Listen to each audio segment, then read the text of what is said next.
jumping on. Okay, so we'll have people joining us as they master the issues with the passcodes, but we'll get started in the meantime. So, good morning, good afternoon, good evening, wherever you are in the world. Thank you for joining us today for the Global Chamber's monthly Export-Import Forum, or Import-Export, depending on what you do. I'm the moderator, Anita Rodal, president of SBPI Services. We connect importers and global companies to the best currency exchange company for them based on their location and the countries they do business in or with. I am very proud to be a member of the advisory board of the Los Angeles chapter of the Global Chamber. The Global Chamber, in case you didn't know, is a growing collaborative community, that's a hard one, of CEOs, executives, and business leaders in over 525 metro regions all around the world. Its mission is to foster growth in cross-border business, trade, and investment in every region in the world by providing its members with warm introductions, valuable connections, and timely information. So I do invite you to put your contact information in the chat, especially the link to your LinkedIn page, because it's sometimes challenging to find people. Maybe there's somebody else with your same name, or you don't have your last name on there. But if you just give everybody the link, that will be great. And then they can copy and save the chat at the end. So let me tell you how today's forum will work, pretty much the same as past ones. But the first 3/4 of the hour, we will be talking with our guest expert, Rodrigo Novoa. And the last 15 minutes, we will open it up to questions and answers and conversations. So while I'm interviewing Rodrigo, please keep yourselves on mute. And then when we get to the Q&A portion at the end, you can definitely unmute yourselves so we can all talk at each other. So let me tell you a little bit about Rodrigo Novoa. He is an attorney and the co-founder and partner at DNPV Abogados, which is attorneys in Spanish, and he is located currently in Santiago, Chile. At DNPV since 2011, Rodrigo's law practice has focused on corporate and commercial law, as well as international trade and transactions for both private and corporate clients. His work includes deal structuring and contract writing. Rodrigo has represented a number of foreign companies setting up entities for commercial activity in Chile and other parts of Latin America, including Argentina, Colombia, Costa Rica, Ecuador, Panama, and Peru. He has extensive expertise in setting up commercial entities for the pharmaceutical distribution industry in Latin America, as well as advising startups on growing in Latin America. Additionally, since March 2024, Rodrigo has become the CEO of JD Latam, based in Tucson, Arizona, where he has been leading the incorporation and initiation of activities in the US and Latin America for different commercial projects related to online dispute resolution and digital justice in countries like Colombia, Peru, Ecuador, Mexico, Brazil, and Chile. Welcome, Rodrigo. Thank you, Anita. Thank you for the kind introduction and for this invitation. It is a real pleasure to participate today with all of you. I have been honored to be a part of Global Chamber for a number of years now. I met Doug many years ago, and I have been involved in Chile and in the United States with Global Chamber. Through different activities that I have done.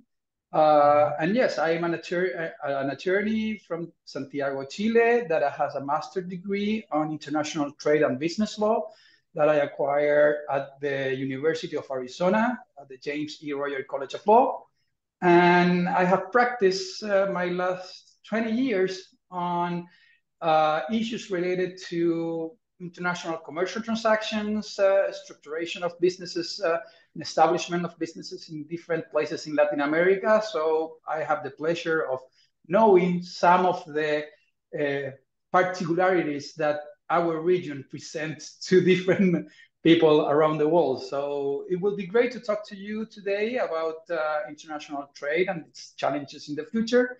So I'm open to discuss whatever topic you might consider appropriate. Okay, well, I have a list. I come armed and ready. So the first three questions are just kind of like real short answer type questions. Just I ask them of everybody. You already told us you've been doing this for 20 years, so there goes the first one. We just saved some time, which means we have more time for other things. Okay, so what got you into this line of work, real briefly? Basically, it has it's a funny story, but the short answer is that my wife told me that I wanted to do a NLM and a master degree. This was in 2003, 2, 3. That was the time. And she said, "I'm going with you, but you need to divide the United States in two. I'm going south. I'm not going the north." So that puts aside a lot of places. And at that time, you might not remember, but we were in the middle of the process of the expansion of free trade agreements. It was the boom of that happens it started up in the 90s with the NAFTA free trade agreement. And then Chile signed the first free trade agreement with Canada. And in 2004 was the enactment of the Chile-US free trade agreement. So I found this institution, the Kosolchik National Law Center in Tucson, Arizona, that ran at that time the best international trade and business law program. And I decided to go there and study this topic. So that is how I became involved in this. And since then, I have been involved in this type of activities. So awesome, awesome. I love that your wife kind of initiated it. That's hilarious. Okay. What do you like best about what you do? What I like the most, it is the opportunity of knowing and being exposed to the different cultures that I tend to advise, and finding the difference and the coincidences of those cultures, because we tend to generalize, to say, okay, this people is from South America, and in the US, I get a lot of this.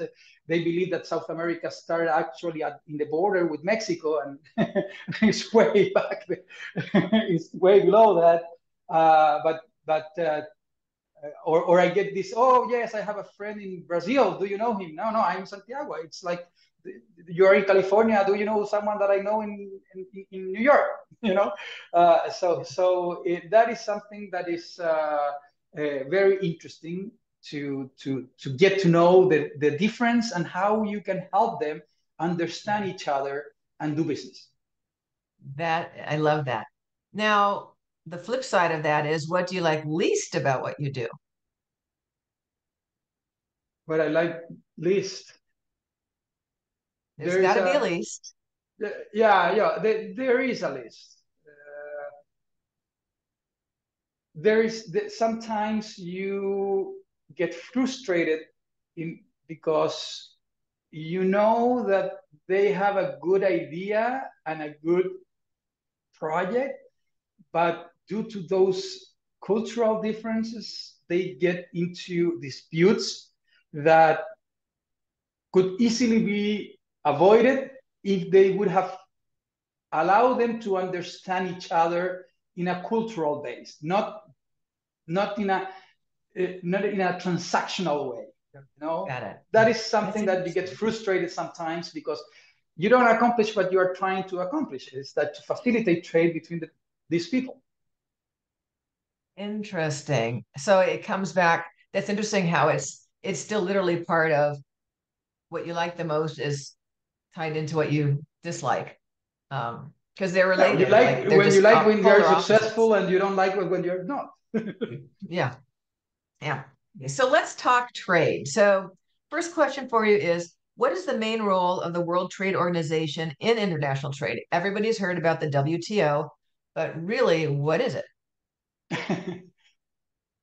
There is a easy way to explain. The World Trade Organization, it is the United Nations, but devoted to trade. Basically, you put together all these countries that wants to have common rules on tariff and trade. You have to remember that the World Trade Organization is an evolution of the 1994 treaty called General Agreement on Tariff and Trade. So it was initiated with an agreement of a lot of countries together in order to avoid those restrictions to get goods from one country to another, usually called tariffs. The word the basically the tax for getting something into a country or even getting something out of the country. And so the idea was to regulate those and start to lowering those things. You have to remember that at that time, tariffs were a very important source of revenue for governments. And it was a clear barrier for trade because a product that was 100 in your country, you needed to consider 150 in the other country because it's just a fee that you need to pay as soon as you get into the different country. There was a tax only based on the idea that that product is coming from outside. So the idea of all this was to promote the exchange of goods between the countries. I think it was 160 something countries that got into this system. And of course, has been evolving. And then you got the World Trade Organization, that is like the body who now has the administration power of all this. And of course, as trade has evolved, it started up with the trade of goods, but also you now have a chapter on services. Now you have chapters on other important things that are related to trade. For example, the dispute resolution mechanism that there's the people might have heard about the WTO panels for dispute resolutions. And they even have a court of appeal that is not very common on international trade, where you have an arbitration, for example. You don't have an appeal body to go. It's just a final decision. Here you do have an appeal court. Interesting. Okay, they've definitely like created a system that works. So what is the difference between the World Trade Organization and bilateral and or regional trade agreements? It is not a difference. What is interesting is that it is called an exception, because the World Trade Organization, the WTO, and the General Agreement on Tariff and Trade as a clause that says that it is the most favored nation treatment. Basically, what it says is that if you give a country a treatment, you need to give the same treatment to all the rest of the countries that are a member of the WTO. Okay? So that was precluding countries to give more steps forward, because basically I want to give this to Argentina, but I don't want to give this to China, or I want to give this to Colombia, but I don't want to give it to Argentina. And so what the system within the WTO created was what they call the regional trade agreements or bilateral trade agreements. Okay. And there you find all what you call the free trade agreements, the custom unions, or regional trade agreements. As the most famous regional trade agreement in this recent years is the TPP, Trans-Pacific Partnership. Yeah. Yeah. So that is a regional trade agreement. The most known custom union actually is the European Union. The European Union is a custom union. It is an exception to the WTO agreement, where I can explain later, or like what is the difference between a custom union and a free trade agreement or a regional trade agreement. But basically, the most known, and there is a lot of people that doesn't know, the regulations of in the trade side, not everything, but in the trade side, and how the European Union managed the way to give a treatment to the European countries and not being compelled to give to all of the other countries under the exception on the WTO of the regional trade agreements that they created. This custom union. So is it something where it's like product by product? Because obviously everyone's a member of the World Trade Organization pretty much. So, but if you don't want to give, a particular country, a benefit that you do want to give another country, is that based on what products? Like you might do a certain product and use the World Trade Organization, but do it something else? No, you sign a free trade agreement with the particular country. For example, Chile has free trade agreements with Canada, with the United States, with Mexico, with Colombia, it is part of the TPP now. So the evolution of all this has that now you have overlapping of those treaties that are exceptions to the WTO, but you also have like exception of the exception, and you get, okay, which rule I should apply now that I have a free trade agreement with the United States, but the United States is also a member of the TPP. So what benefit? And there, the most favored nation clause does work. So basically the overlaps get solved with those clauses where, okay, if I give it in the TPP, it gets incorporated into the US free trade agreement immediately if it's a better deal.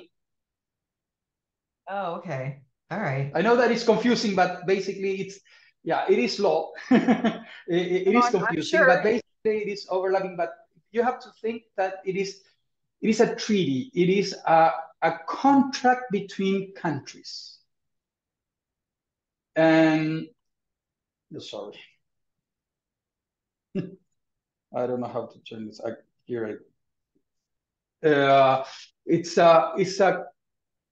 So how you get these exceptions? You have to get a treaty signed by both parties, for example, Chile and the United States, and then you got to grab that treaty, go to the WTO, submit it to a special secretariat that register it and allows you to have the exception of the WTO rules, and you apply the bilateral rules instead of the general rules. That is how it works.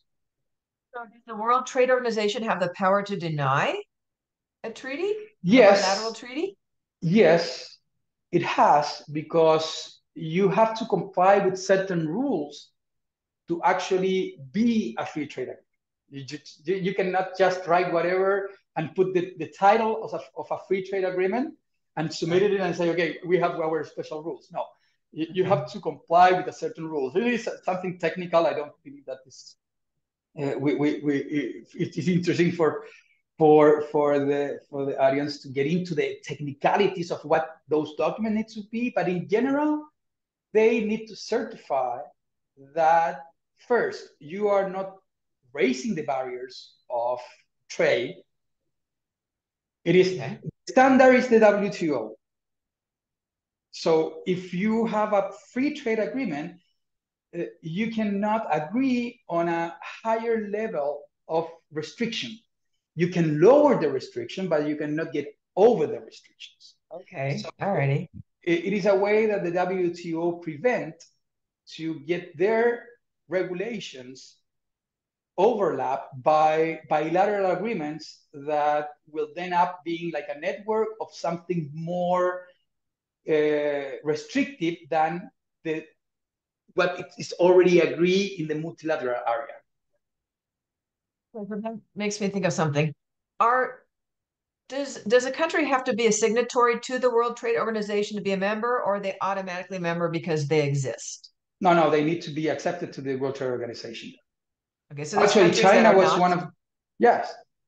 Nowadays, most of the countries are members of the WTO, but there was a lot of movement in the 80s, 90s, and 2000 when China is going to become part of the WTO. Eventually it became, but in the 90s they weren't. So it was a huge issue of trying to convince China to get into the WTO. Oh, as opposed to them wanting to get in, like everybody else wanted them to get in. Yeah.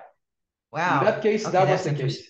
Because you have to remember that it's not only that you are allowing people to have rules, a set of rules, but you also are submitting yourself as a country to a multilateral jurisdiction that so you can be sued as a state or as a private company based on having violated rules that are part of the WTO.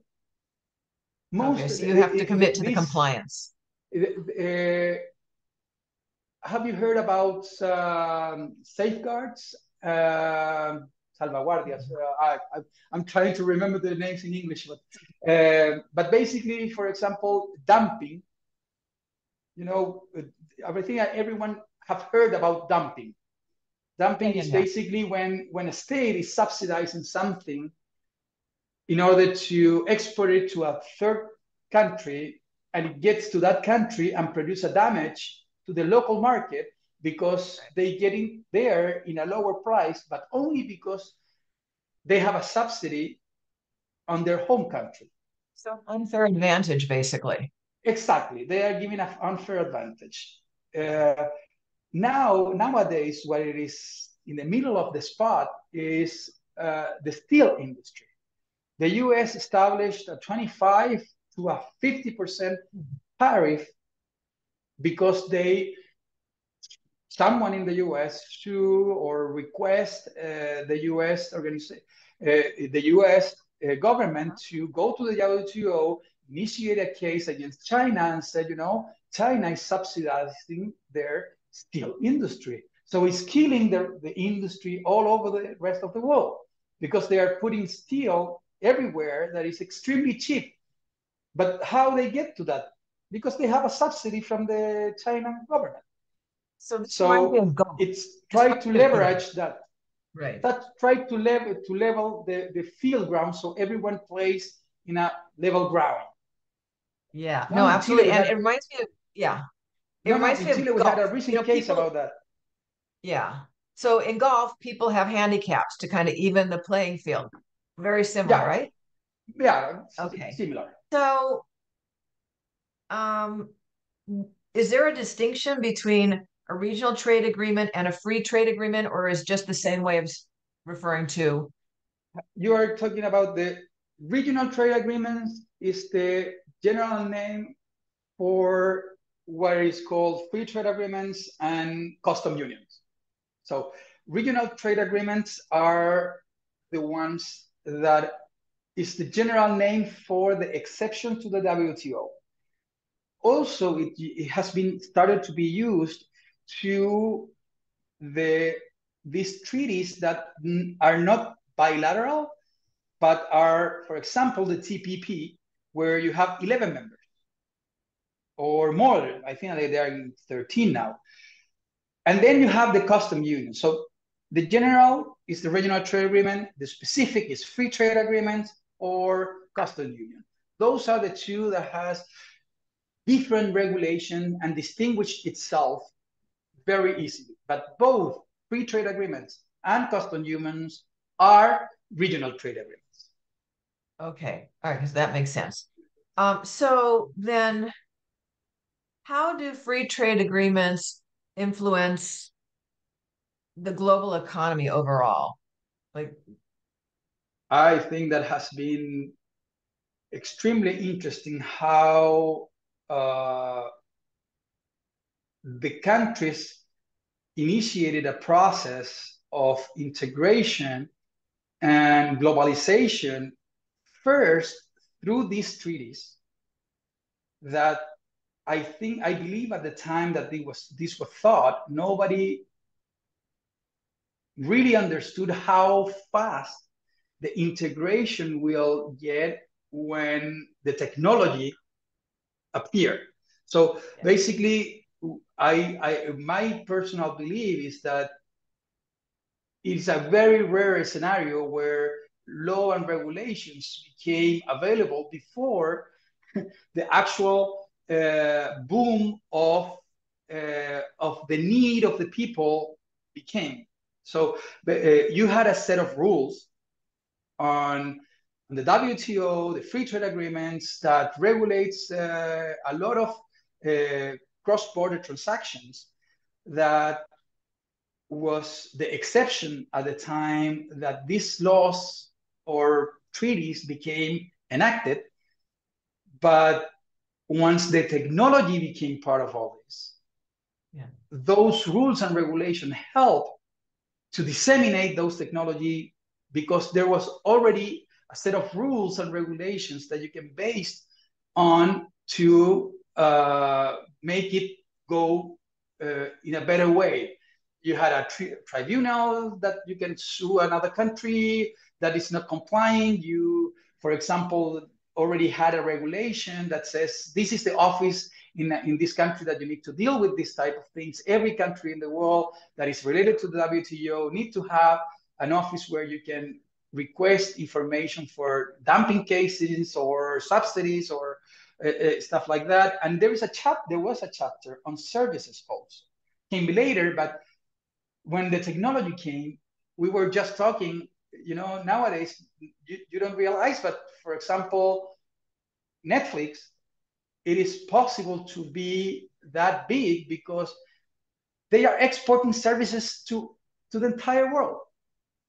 So if these rules wouldn't have been there, that will be that all the scenario will be in a like very gray area. We at least have some laws and regulation, and the countries were open at that time to receive this type of things. Of course, there is a lot of challenges because the technology blew up all the expectations that you will have in that time. And there is present negotiation, and unfortunately, a process that started in 2001 with what happened in the United States, started up in the security side, but nowadays you are continually seeing that a protectionism feeling it is growing again. It's for example, you can see what is happening between the US and China, where for security reason, you don't want the factories of your semiconductors based in China. That was possible with the WTO rules and all that. But now with the security side, no, I want to have them closer. So we are coming back on the spread of free trade. And I think that it is not a huge issue in the sense of like free countries being free to impose whatever restriction that they want, only because we have this set of rules that forbidden them for establishing this type of restrictions. Leave the World Trade Organization if they wanted to, right? Yeah, as every treaty you can leave but there you have the balance. Okay, what you get from the free trade is a very simple. I have an example that shows in a very simple way this analysis. The NAFTA, the North American Free Trade Agreement, that now became a different USMCA, USMCA, was originally thought, and particularly the chapter on dispute resolution, and in particular the private to state disputes, was originally thought from the US, like US companies suing Mexican companies that supposed not to comply with the regulation. But if you go to the actual cases that have been brought, actually the US and Mexico have sued each other in exactly the same way. So for Mexico became a very powerful tool that, so nobody in Mexico wants to get away of it, because it's protecting the interest of Mexican companies in the United States. And actually, like that level the field between the United States and Mexico. Right. Okay, no, that makes sense. Okay, so you mentioned custom unions and the European Union being actually custom unions. Like, what is the definition of a customs union, and how does that compare to a free trade agreement? There is of course, both of them has a definition, but in a simple way to explain to everyone, the free trade agreements establish the reduction of tariff and restrictions between two countries that doesn't need to be equal. For example, the US will charge 5% in tariff for the import of something, and Chile could have a 10%. And they agree on lowering all those things to get to zero. But it's only between two countries. The custom unions are two or more countries that get together and eliminate the barriers between them and establish one single rule to trade with non-members of the custom union. For example, if you get a wood into Spain, if you pass the barrier of having your product in Spain, it is a commercial product in the entire European Union. Okay. You don't need to pay a different tariff if you go to France or if you go to now with England being out of the right. with the European Union, but yes, but you don't need to pay a different tariff or comply with different rules to get into Italy, to France, to Germany. So it is and what the custom unions tend not only to focus only on tariffs, has very important chapters on the free movement of people. So basically what the European Union did, eliminated the barriers of the free movement of goods and people between them, and have exactly the same rules for people and goods outside of the union. In the case of free trade agreements, those things are not, you don't need to have exactly the same rules with the United States on immigration and all those stuff. No, each country manages those things, and you only deal with the trade, and you establish rules for the exchange of people within your territories. For example, Chile has a unique position to have professional visas, working visas in the United States. The professional visas in the United States, the most known one is the H-1B visa that has, for example, I believe that is like 15,000 for the entire world, like quota, 15,000 quota for the entire world. Chile has the H-1B1 that is 1,500 each year only for Chilean professionals. So we don't get into the general application from H-1B visa. So we have a separate group and the H-1B1 visa, and it's much easier to have it and have some special rules as well. Okay, that's interesting. So as you were talking initially, I thought, oh, then is NAFTA a customs union? But it's not, because we don't have free circulation of people between Canada, US, and Mexico. Exactly. So that makes sense. So in terms of what all this means, for trade and sustainability, how can free trade agreements promote more sustainable trade practices?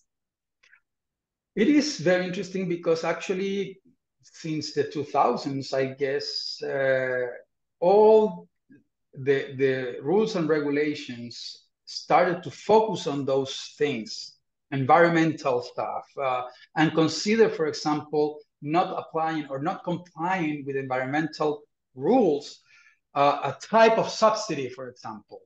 So there is all these treaties nowadays evolve in order to have a chapter on environmental regulations, the leveling the field for intellectual property rules, for example. So it is another set of rules that encourage the countries to raise the standards for what they consider not only free but fair trade. So you can, if Chile would not be complying with a treaty that is recognized by the free trade agreement as a standard, this regulation could be applied, or the US could sue, or Chile can sue the US, saying, you know, you are doing something unfair because you are not applying or complying with this. So it gives more power to those type of rules, because you still want to have the tariff benefit, but in order to get it, you need to comply with all these other rules. Okay, oh, that makes good sense. You mentioned fair trade. Is the World Trade Organization involved in the actual definition of fair trade or certification, or is that a whole separate organization, the Fair Trade Organization? Oops, I don't know. That's a no. No,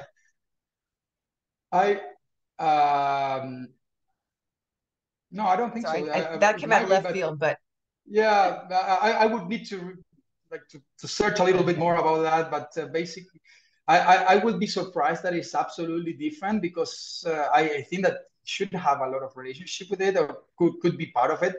But I haven't been exposed to that. I'm more in the transactional side between countries or private clients that wants to apply those rules, than because those are, you have to, there's two levels in this thing. The countries negotiate these rules, but the private sector applies them or use them. Oh, that's an interesting distinction. So my practice is on helping the private sector taking advantage of what it was negotiated by the countries. So I'm not, today I used to be more active on knowing the evolution on the WTO negotiation itself, but have left behind, as the rest of the world has left behind, the negotiations. There was a Doha round, and there has been a reluctance to get new rounds of negotiation in order to lower the trade barriers and raising the standards for environmental stuff or labor stuff like that, because what is now, it is more protectionism than tendency to liberate the trade. Okay, that makes sense. Got it. Okay, last question before we open it up. On a broader level, what is the impact of trade agreements on sustainable development and environmental protection? You kind of touched on that a little bit, but yeah, I think that is crucial. My feeling now is that if we wouldn't have this boom of free trade after the WTO appearance in 1994, the WTO implementation, there's hundreds of free trade agreements that were signed after that. Chile has like 40 free trade agreements signed with different countries all over the world. That now that we are getting back to the protectionism cycle, they are forced not to go that far, because they already have this setup. So what it is my belief that is the best impact is that if this would have been in place, countries would have been free to go back to what it used to be, the protectionism. Now the WTO, the free trade agreements, raise the bar of the standards in a level that you cannot go below that. And that this protectionism, environment or tendency hopefully will pass as the free trade or wave also passed. And we will have a much better ground to keep liberalizing the trade and services around the world. Okay, so that made me think of one other question for you before we open it up. I have 2 more minutes. In a case where a country, like for example, right now, Russia is under sanctions by many countries, not all. Is the World Trade Organization implicated or implemented in any way in relation to when you've got a bunch of countries who are members of the World Trade Organization slapping sanctions on a country like Russia for their aggression in Ukraine? The short answer is yes. The caveat for that is the actual power to enforce if a resolution against a sanction comes out. For example, if the US imposed a sanction to Russia that doesn't comply with the rules and regulations that already exist to impose those sanctions, Russia might raise a case, but they don't want to recognize that they are under a jurisdiction that they can actually get together and fight in the legal field. This is more like political issues. So there is a gray area there where the type of sanction are the ones that needs to be analyzed to see if it is a admissible type of sanction within the WTO rules. And after you realize that it might not, you have a second stage to say, okay, do I really want to raise a case in this scenario? Before, for example, China and the US had a lot of disputes in the WTO due to sanctions or tariff or dumping determination from the United States that China said that it was an unfair determination, and they go to the WTO Board of Disputes and get their dispute resolved. Or soft lumber, for example, is something that between the US and Canada happen all the time. Now that security and global influence also became part of this, and the sanctions, you have economic sanctions, that it is more tricky. It's not that straightforward. Okay. Oh my God, it's complicated. I'm glad we have you taking care of everything for us. No. Anyways, so I want to open it up to everybody in case anybody has any questions. So if y'all want to reveal yourselves and unmute, and we can see if anyone has any questions. Because if not, I will absolutely have a few more for you. I would like something. It's not a question. This is too much for me. Rodrigo, he demonstrates such a knowledge. It's amazing. I don't know any of that, and I suddenly a enormous world opened up in front of my eyes. So, Anita, it's like a journalist, an economical journalist, making an interview. Okay, thank you. I just want to say that sisters would call me, but I appreciate that. I like your version better. So thank you, Rodrigo, for your patience and your will to explain all that. It's fantastic. Thank you. I tried to keep it simple because I know that it is extremely. You did kept it simple. You managed to do that. Thank you. I really tried because I know that these things are very, very tricky, and and has regular, very complex terms, for example, rules of origin. And if I start talking about rules of origin, I can spend an hour on it, but nobody will understand anything that what I'm talking about. Yeah. Can you give us a brief description of what rules of origin are, like just so we have an idea, since you threw the term out there? She's so curious. there is more than one definition for rules of origin. Within the scenario of free trade agreements and the WTO, rules of origin means the set of rules that regulates from where a product is. So it is not a brand, for example, made in the US, because I don't know if you know, but it used to be China created a city called USA. So they had on their products made in USA. So, oh my God. Well, okay. So kudos for their, like, that's brilliant, but that's very underhanded. Yeah, but that it is like a trademark issue or a denomination rule. It's not particularly this type of rule. For example, we had a free trade agreement with, as I said, to the United States. But the Chilean products are the one that gets that benefit to get into the United States.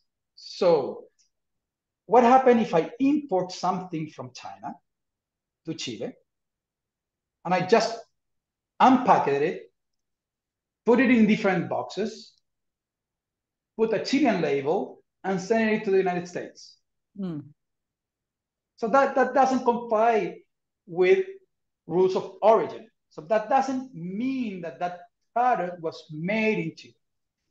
The general standard, and for you to understand, there is a very complex set of rules for the determination. For example, imagine what a car, like with part of components, might be, but what it is like packaging, like repackaging or stuff like that, are not in compliance with rules of origin.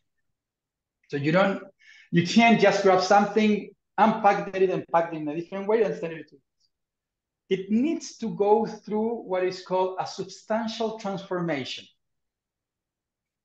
For example, I can import steel from the US, from China, and I can send as a Chilean product knives and forks to the United States. Because I grabbed the steel, I mixed it with Chilean products, I transformed that raw material into an actual product that then became a Chilean product that can be shipped to the United States and get the benefits of the free trade agreement. That's interesting.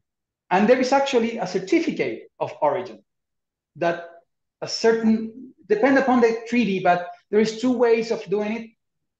Nowadays, it's an electronic document that certifies that your product complies with the rules of origin. So it is a document that is nowadays part of the set of documents that you send when you export something to a country. So the recipient country checks, okay, you have the invoice, you have the insurance, you have the certificate of origin. So the tariff that applies to that product is the one that applies with a free trade agreement, as instead of being a product that comes from a different country. And the other way, for example, with Europe, you just need to establish it in the invoice. You can challenge that statement. So, for example, if I get a product that says made in France, and I'm sure that is something that a French guy brought from China and just like is sending it to me, I can challenge that.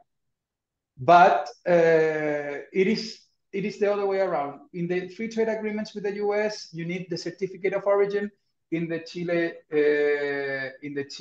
European Union, you can have the Euro 1, or no, actually it's the other way around. With the United States, you just put it in the if it comes from the United States, and from Europe you have the Euro 1. That is the document that the goods get into Chile with the with this tariff reduction. Okay. And and this isn't one of my areas of specialty, but because I do SBA loans in the US, but for people to get funding, like through the Exim Bank and such, then rules of origin become very important because it has to be, I think, what, 51%, from the US in order to qualify as. Yes. The general rule is substantial transformation when you can measure the parts and components, the 51% rules apply. For example, if you grab a piece of steel and you send a fork, you cannot establish what is the percentage that it is in that fork of the steel of China. Basically, you apply the rule that you actually did something that transformed the product. But for example, in cars or let's say like phones or all those set of things that are made of parts and components, yes, you have rules that says you can have up to 20% or 30%, depending upon the treaty, non-origin components. Okay. Are you familiar at all with the rules that govern the maquiladoras in Mexico fabricating stuff that then has to leave within a certain period of time, come back to the US in order to be considered made in the US? Yes. Does that have anything to do with anything World Trade Organization oriented, or is that strictly an agreement between the US and Mexico? No, it has. It actually has a lot of relationship. Actually, the maquiladora system, it is based on a treaty between the US and Mexico that allows to import to access raw materials to Mexico that are not actually imported. So it's not a formal, it's an exception to the importation process. So they get assembled in Mexico and then reshipped to the United States, and it's still considered a product made in the United States because the part and components and all those stuff are made in the United States, and you basically are using the reduced cost of labor in Mexico. That is the reason why all of those things are in the border region. So the shipment is Tijuana not, yeah. But what you need to be careful with is sometimes you import products from different countries to get assembled them in Mexico and then reship it to the United States. There is where rules of origin apply. So you need to get track of every single part of a component that you are putting into that in order to, if you want to keep the benefit of, for example, shipping that product to Chile. Okay. It needs to have sufficient US parts and component to be considered a US product to benefit from the free trade agreement between Chile and the United States. So if it's US materials going to Mexico to manufacture a product for an American company that's going to ship right back out within whatever it is, the 90 days or 60 days or whatever, then in essence, the materials came from the US, the design came from the US. The only thing that came from Mexico was, in fact, the labor, right? Yes. So that's the simplest version of it. It's a very simple version, but nowadays a lot of parts of components are imported from Vietnam, from China, from a lot of places. So it gets complicated. For example, pharmaceutical products. Okay, that makes sense. Do you know if other countries have similar agreements with the maquiladoras in Mexico? What I know is Guatemala has a maquiladora system as well. In Guatemala, or a relationship with In Mexico? Guatemala. No, in Oh, Guatemala. wow. Okay, good. I love to hear that. I think it's great. I think, we need to be building up the economies of our neighbors, and I think that's a great thing. Okay, so we have 2 minutes till the top of the hour. I always like to finish early, or at worst on time.